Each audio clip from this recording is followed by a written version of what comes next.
Assalamualaikum warahmatullahi wabarakatuh. Alhamdulillahirrabbilalamin. Wabihi nasta'inu ala umurid dunya waddin. Sholatu wassalam ala rasulillah Sayyidina Muhammadin. Amma ba'd.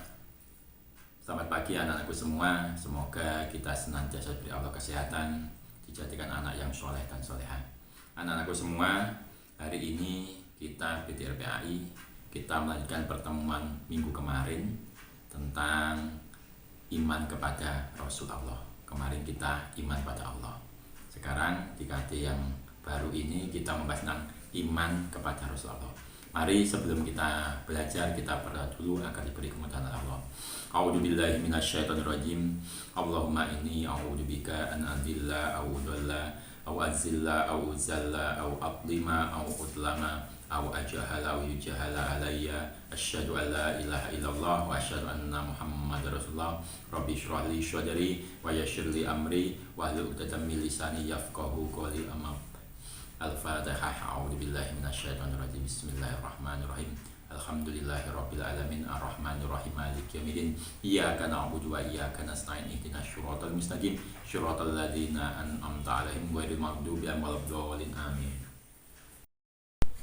Anak-anakku, hari ini kita membahas KT 3.5 dan 4.5, yaitu memahami makna iman kepada Rasul dan memberi contoh iman kepada Rasulullah. Kita mulai dengan pengertian apa itu Rasul, apa itu Nabi. Nabi adalah seorang laki-laki pilihan Allah yang diberi wahyu melalui malaikat Jibril untuk dirinya sendiri dan tidak wajib menyampaikan kepada umatnya. Rasul, seorang laki-laki pilihan Allah juga yang diberi wahyu melalui malaikat Jibril untuk dirinya sendiri dan disampaikan, diajarkan pada umatnya. Jadi bedanya situ. Kalau Nabi itu mendapat wahyu untuk dirinya sendiri, tidak wajib menyampaikan. Kalau Rasul untuk dirinya sendiri dan wajib menyampaikan kepada umatnya. Itu pengertian Nabi dan Rasul. Bedanya juga sudah jelas. Jumlah Nabi itu ada 124.000, sedangkan Rasul hanya 313 Rasul. Tetapi dalam Al-Quran bagi umat sekalian, di sini akan membahas, menyampaikan bahkan 25 Nabi dan juga Rasul yang wajib kita imani. Pertama, Nabi Adam alaihissalam. Ini adalah Nabi yang pertama kali diutus Allah berdakwah sebagai khalifah di bumi ini. 2, Nabi Idris. 3, Nabi Nuh yang terkenal dengan mukjizatnya yaitu kapal dan banjir besar. 4, Nabi Hud. 5, Nabi Soleh. 6, Nabi Ibrahim yang disebut dengan Abul Anbiya, bapaknya para nabi. 7, Nabi Lut. 8, Nabi Ismail yang sejarah akan disembelih atau Idul Adha. 9, Nabi Ishak. 10, Nabi Yakub. 11, Nabi Yusuf yang terkenal ketampanannya. 12, Nabi Ayub yang mempunyai sejarah sakit bertahun-tahun. 13, Nabi Syuaib. 14, Nabi Musa yang mukjizatnya tongkat yang bisa berubah jadi ular dan membelah lautan. 15, Nabi Harun. 16, Nabi Zulkifli. 17, Nabi Daud. 18, Nabi Sulaiman. 19, Nabi Ilyas. 20, Nabi Ilyasa. 21, Nabi Yunus. 22, Nabi Zakaria. 23, Nabi Yahya. 24, Nabi Isa. Dan terakhir 25, Nabi Muhammad SAW. Anak-anakku, itu adalah nama-nama 25 Nabi dan juga Rasul yang wajib kita imani.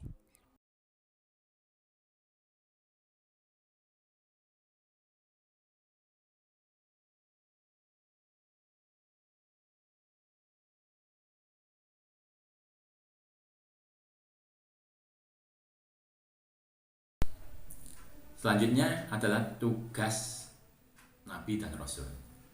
Sudah jelas, tugas Nabi dan Rasul adalah menerima wahyu dan menyampaikan.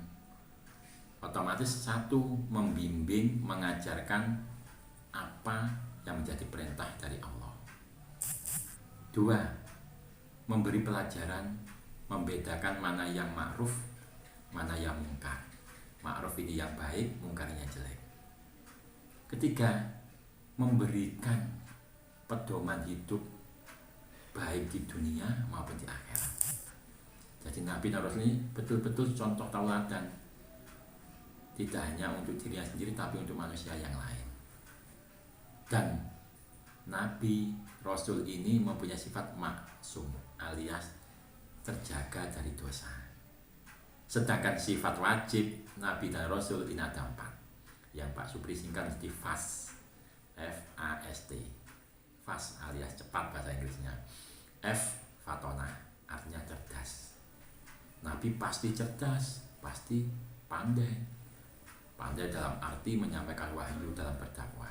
Lawannya balado atau bodoh. Lawannya cerdas, bodoh. Amanah, artinya dapat dipercaya. Semua Nabi dan Rasul pasti dapat dipercaya, baik tutur kata, perbuatan maupun yang lain-lainnya. Lawannya amanah apa? Khianat, tidak dapat dipercaya. Bila diberi janji mengingkari. S, sidik, artinya benar, jujur. Nabi pasti jujur, perkataan, perbuatan juga jujur. Lawannya kidib atau kadib, ini apa? Bohong atau dusta. Yang terakhir T, tabi, artinya menyampaikan. Nabi Rasul ini selalu menyampaikan apa yang diwahyukan Allah, apa yang diperintahkan selalu diajarkan, disampaikan, tidak akan menyembunyikan sesuatu apapun. Lawannya adalah menyembunyikan atau kitman, artinya menyembunyikan. Jadi Nabi apa yang didapat langsung diamalkan dan disampaikan kepada umatnya. Nabi Muhammad contohnya, ketika mendapat wahyu perintah sholat, beliau langsung sholat, kemudian mengajarkan kepada umatnya. Perintah puasa, beliau juga puasa dan mengajak umatnya. Kita juga bisa meneladani sikap dan sifat-sifat wajib Nabi dan karakter dalam rumah. Misalnya apa? Kita harus jujur, disuruh orang tua harus jujur, harus fatona, harus pandai. Kita sebagai generasi muslim, anak-anak harus pandai. Kita meneladani sifat Nabi, sifat Rasul. 3, kita harus amanah, dapat dipercaya. Sebagai siswa nomor 1 harus dapat dipercaya. Mendapat tugas, kerjakan mandiri. Ya, jangan tergantung dengan orang lain. Itulah pembelajaran untuk hari ini anak-anak sekalian. Hari ini kita membahas tentang iman pada Rasul-Rasul Allah. Tadi sudah pengertian Nabi dan Rasul, perbedaannya, jumlahnya, tugasnya, dan sifat wajibnya. Semoga apa yang kita pelajari hari ini bermanfaat. Kurang lebihnya mohon maaf.